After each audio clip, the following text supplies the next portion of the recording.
چنانچہ اللہ کے پیارے حبیب حضرت محمد الرسول اللہ صلی اللہ علیہ وسلم نے ارشاد فرمایا کہ اللہ تعالی شانہ نے اس مہینے کے دنوں کو،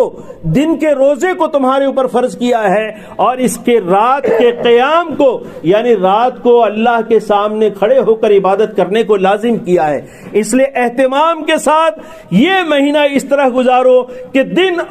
دن کو بھوک اور پیاس کے ساتھ گزار دو، اور رات میں نیند کو ترک کر کے اللہ کے سامنے گڑ گڑانے میں، اللہ کے سامنے رونے میں، اللہ کے سامنے عاجزی اور انکساری کے ساتھ کھڑے رہنے میں، اپنی عبدیت کا اظہار کرنے میں گزار دو۔ یہ تمہیں بلند مقامات پر پہنچانے والی چیز ہے۔ رات کی عبادت جو ہے وہ اللہ کے قرب کو حاصل کرنے میں سب سے زیادہ حیثیت و حقیقت رکھتی ہے کہ راتوں کی عبادت اور راتوں کا گڑ گڑانا بندے کو اللہ سے بہت قریب کر دیتا ہے، اور جب اللہ کا قرب بندے کو نصیب ہوتا ہے تو اللہ تعالی شانہ فرماتے ہیں کہ جب بندہ میرے قریب آتا ہے، وہ چل کر آتا ہے،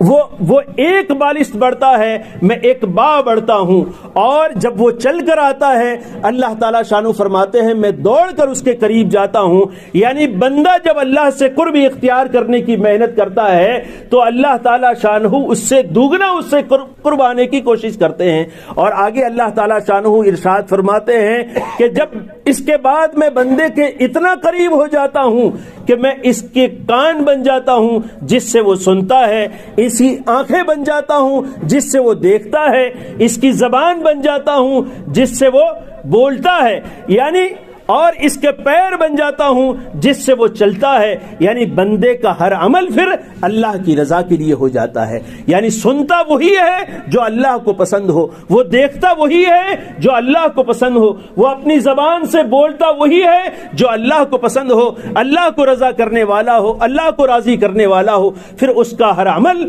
اللہ کی رضا کے لیے، اللہ کی خوشنودی کے لیے بن جاتا ہے۔ تو یہ رمضان کا مقدس مہینہ، اسے ہمیں اس طرح عطا کرنا ہے کہ اس کے دن اور اس کی رات کو عبادتوں میں گزار کر، دنوں کو بھوک اور پیاس میں گزار کر، اللہ کے رضا کے مقصد کے ساتھ ہم ان اوقات کو گزارنے والے بنے، تاکہ اللہ کا قرب نصیب ہو، اور اس قرب کے نتیجے میں اللہ کا تقوی حاصل ہو، اللہ کی رضا نصیب ہو، اور اصل جو مسلمان کی زندگی کا مقصد ہے حصول جنت، اس کے نتیجے میں وہ حاصل ہو جائے۔